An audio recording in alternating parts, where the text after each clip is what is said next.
Hello my dear friends. तो कैसे हैं आप सब लोग। उम्मीद है कि आप सब लोग अच्छे होंगे। तो आज है हमारा डे 7 और आज हम पढ़ने वाले हैं चैप्टर 7 का इंट्रोडक्शन, जिसका नाम है कोऑर्डिनेट ज्योमेट्री। तो चलिए शुरू करते हैं। तो जैसे कि हमने ज्योमेट्री में पढ़ा है अब तक कि हमारे पास कुछ ग्राफ्स होते हैं और उसके अकॉर्डिंग हमको क्वेश्चंस को सॉल्व करना होता है, या हमारे पास कुछ इक्वेशंस होती हैं जिनके अकॉर्डिंग हमको ग्राफ बनाने होते हैं। तो आज हम इसी को ही आगे बढ़ते हैं। जैसे कि आप यहाँ देख सकते हैं कि एक फिगर है जिसमें हमारे पास एक वाई एक्सिस है और एक एक्स एक्सिस है। तो दिस इज पॉजिटिव, ये नेगेटिव एक्स एक्सिस आ जाती है, ये पॉजिटिव वाई एक्सिस और ये नेगेटिव वाई एक्सिस। तो ओ है जो हमारा पॉइंट है सेंटर का। तो हमने एक पॉइंट लिया है पी एक्स कॉमा वाई, जिसे हम बोल सकते हैं अपना कोऑर्डिनेट, या हम बोल सकते हैं अपना पी कोऑर्डिनेट, जो हमारे x के अलोंग भी है और हमारे y के अलोंग भी है। तो यहाँ पे जो x एक्सिस है उसको हम एब्सिस का भी बोलते हैं और जो y एक्सिस है उसे हम ऑर्डिनेट भी बोलते हैं। ज़रूरी है कि कभी कभी क्वेश्चन में लिखा हुआ आ जाता है कि आपके एब्सिस का के पॉइंट ये हैं और ऑर्डिनेट्स के पॉइंट ये हैं, तो आपको कंफ्यूज नहीं होना है। x एक्सिस को ही एब्सिस का बोलते हैं और y एक्सिस को ही ऑर्डिनेट बोलते हैं। अब साइंस ऑफ एब्सिस का and ordinate can differ in different coordinates. अब क्वाड्रेंट्स क्या होते हैं? क्वाड्रेंट्स होते हैं ये जो हमारे चार पोर्शन है इस ग्राफ के अकॉर्डिंग। तो पहला क्वाड्रेंट, दूसरा, तीसरा, चौथा, ये हमारे चार क्वाड्रेंट्स होते हैं। अब इन चार क्वाड्रेंट्स के अकॉर्डिंग हमारे जो एब्सिस का और ऑर्डिनेट के जो वैल्यूज हैं वो कैसे चेंज होती है, मतलब जो एक्स एक्सिस और वाई एक्सिस के जो साइन है वो कैसे चेंज होते हैं। अब जो साइन का मतलब क्या है, यहाँ पे साइन का मतलब है हमारा नेगेटिव और पॉजिटिव। ये कैसे चेंज होते हैं कि हमारा जो फर्स्ट क्वाड्रेंट है, यहाँ आप देख सकते हैं कि ये क्या है, पॉजिटिव ऑफ एक्स एक्सिस है और ये भी पॉजिटिव ऑफ वाई एक्सिस है। तो इन दोनों के अंदर की वैल्यू है। तो अगर इन दोनों के अंदर की वैल्यू है तो हमारा जो x होगा वो भी पॉजिटिव होगा और जो y होगा वो भी पॉजिटिव होगा। अब हम दूसरे क्वाड्रेंट में चलते हैं। अब जो हमारी जो लेंथ आती है, जो लाइन आ रही है, वो हमारी x डैश पे है, मतलब नेगेटिव ऑफ x एक्सिस पे है। यहाँ पे जो हमारे पॉइंट्स होंगे वो होंगे माइनस एक्स कॉमा वाई। अब ये y पॉजिटिव क्यों हुआ? क्योंकि y तो हमारा पॉजिटिव ही चल रहा है लेकिन x हमारा नेगेटिव में आ गया। अब हम नीचे वाले क्वाड्रेंट में आते हैं, मतलब थर्ड क्वाड्रेंट में आते हैं। अब हमारा जो x था वो तो नेगेटिव में ही चल रहा था और जो y था वो भी नेगेटिव में आ गया। तो हमारे पास जो थर्ड क्वाड्रेंट की वैल्यू आती है वो भी दोनों की नेगेटिव में आती है। फिर हम आ जाते हैं फोर्थ क्वाड्रेंट में।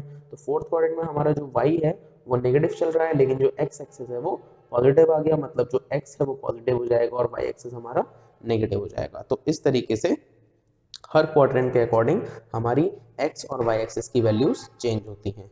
अब पॉइंट्स ऑन x एक्सिस मतलब क्या हुआ इसमें कि x एक्सिस के जो पॉइंट होंगे वो क्या होंगे, वो होंगे x कॉमा जीरो। क्वेश्चन में कभी कभी आ जाता है कि this the points of x axis. अब आपको समझ नहीं आता कि x एक्सिस के पॉइंट्स कौन से लेने चाहिए हमें, भाई पॉइंट्स तो गिवन है नहीं, लेकिन आप क्वेश्चन के अकॉर्डिंग x एक्सिस के जो पॉइंट लेंगे वो आप लेंगे x कॉमा जीरो।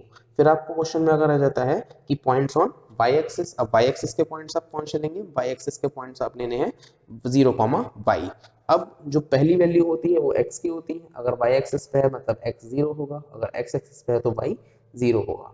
फिर हमारा आ जाता है डिस्टेंस फार्मूला। अब डिस्टेंस फार्मूला क्या होता है कि कोई भी एक लाइन है, जैसे कि ए बी लाइन है, इन दोनों के बीच का हमको डिस्टेंस निकालना है कि इनकी लेंथ कितनी है।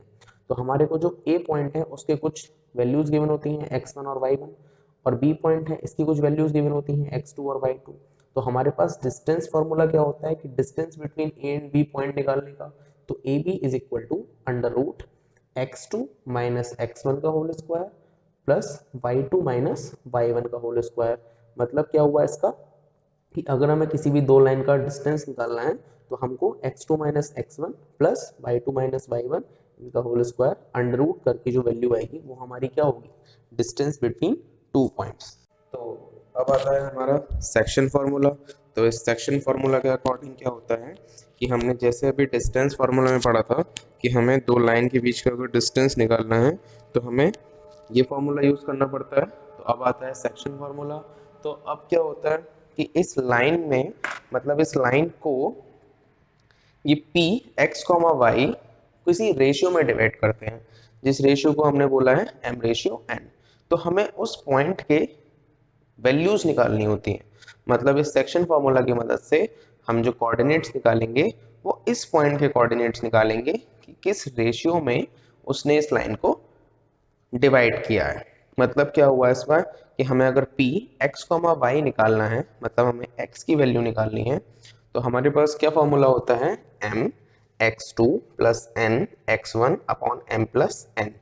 मतलब m x2 plus n x1 upon m plus n। तो ये वाला जो पॉइंट निकल के आएगा ये हमारा निकल के आएगा x कोऑर्डिनेट, और ये वाला जो कोऑर्डिनेट निकल के आएगा वो निकल के आएगा हमारा y कोऑर्डिनेट। तो उसके लिए भी वही सेम फॉर्मूला है, my2 plus ny1 upon m plus n। तो दिस इज सेक्शन फॉर्मूला। अब जो रेशियो है m रेशियो n, इसको हम एक और तरीके से लिख सकते हैं। वो क्या हो सकता है, m अपॉन n रेशियो 1, और हम लिख सकते हैं k रेशियो 1। भाई अगर आपको क्वेश्चन में गिवन होता है रेशियो, क्वेश्चन बोलता है find the coordinates which divide this line segment in this ratio, अगर क्वेश्चन आपको सिंपल सिंपल रेशियो गिवन दे देता है तो आपको सिंपली ये वाला फॉर्मूला लगाना है और अपनी वैल्यू को सॉल्व कर देना है।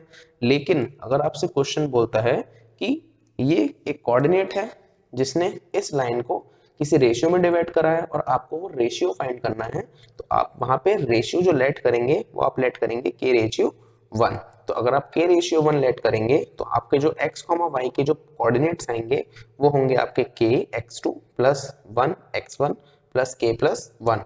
अब जो 1 है वो क्या है, 1 है इसका कोफिशिएंट।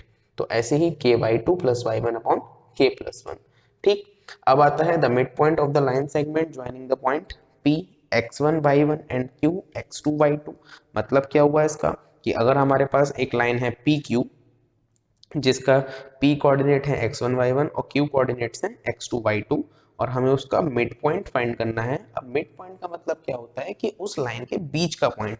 अगर कभी भी बीच का पॉइंट होता है तो आपका रेशियो दोनों तरफ इक्वल होता है।